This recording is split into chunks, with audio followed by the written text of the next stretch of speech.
should be like, okay, whatever. Right.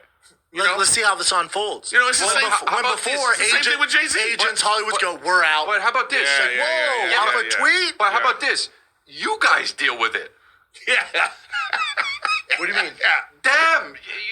You deal with it. Yeah. Yes and no, because the field that we're in, if it just goes, you guys deal with it, that's not fair to you and the shit you went through and what Brian went through.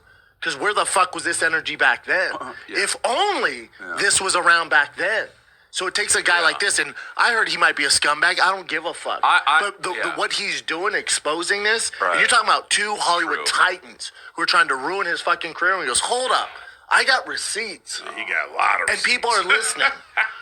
So this changes dynamics that's all you need. for the next comic who gets fucked over by some whore that wants fame and trying to ruin his reputation. So now there's a discourse where we go, hold up. Yeah. I will say I know Justin Baldoni. I met him a few times, and he's the fucking sweetest dude. That's all I know. I love him. I mean, what they did with the Army of the Dead, they took me out. It cost them millions of dollars. They just lost money. Who was that for? They lost money on it. Who was that for? They lost an already trash movie. Yeah. You want to put it out? More money? Put it out. They spent money replacing me. It's like they just lost money on that. That's my thing. And here I am.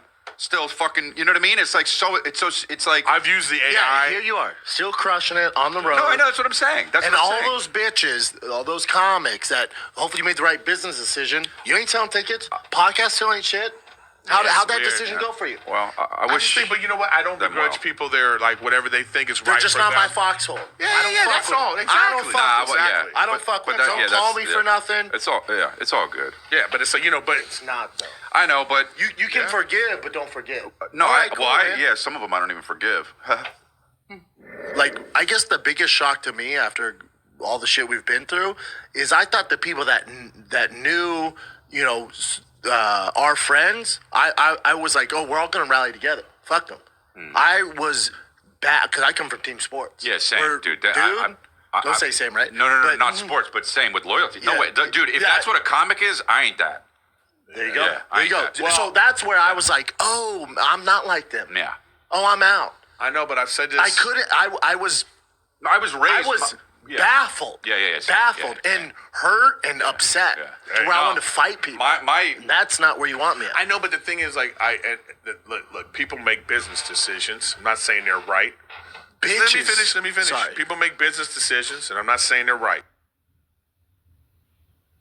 But people would rather lose a friendship with this person and be wrong than to stand by them and then find out later.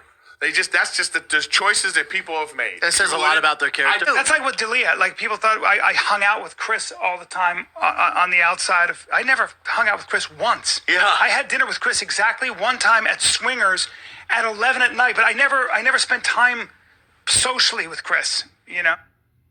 Okay, so D'Elia reminiscing about how his career is over, and Brendan Schaub, the audacity. I mean, we know Callan threw him under the bus, and that was completely made up. He hung out with Chris all the time, but so did Schaub. Go back to that Fighter and the Kid episode. We hardly know him. We can't believe the thing. We're so mad at him. And they didn't hang out with D'Elia, literally, until 2 years after he had already been canceled. And Schaub threw Callan under the bus. The second Callan, the allegations came against him, Schaub did the show by himself.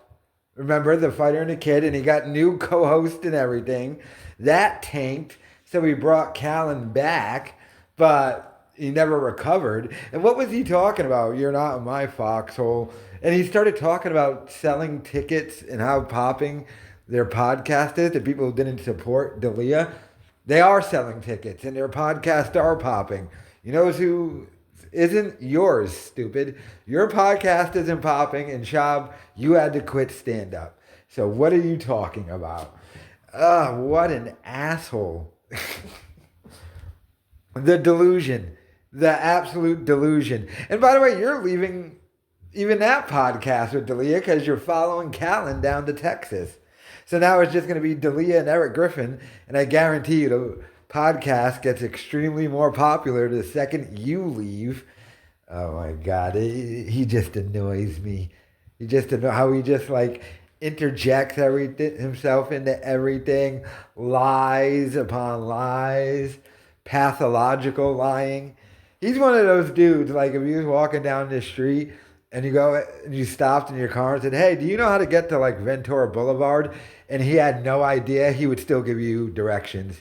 He'd just go, "Yeah, go down the street, take a left, take 2 rights, and after the light," and the person would say thank you, and then he's just a pathological liar. He has to lie.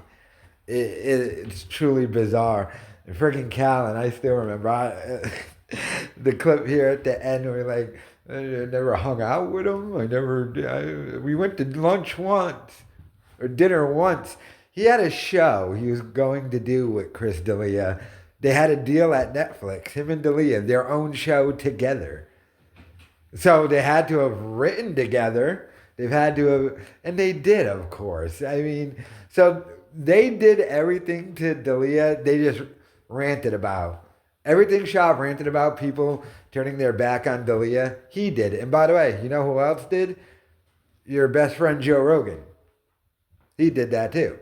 So, I mean, years later, they might hang out with D'Elia now that most of the storm has passed. But at the time, everybody threw D'Elia under the bus, including Schaub, including Callan. So, I mean, to act as if they didn't do that is ridiculous and dumb. But like I said, Brendan Schaub is a dummy. His little rant annoyed me. His little rant really did annoy me. Because he's just like, don't come in my foxhole, Bubba. Like, shut up. You're terrible. You're not funny and your show stinks. But let me know your thoughts in the comments. Because it really should be like, okay, whatever.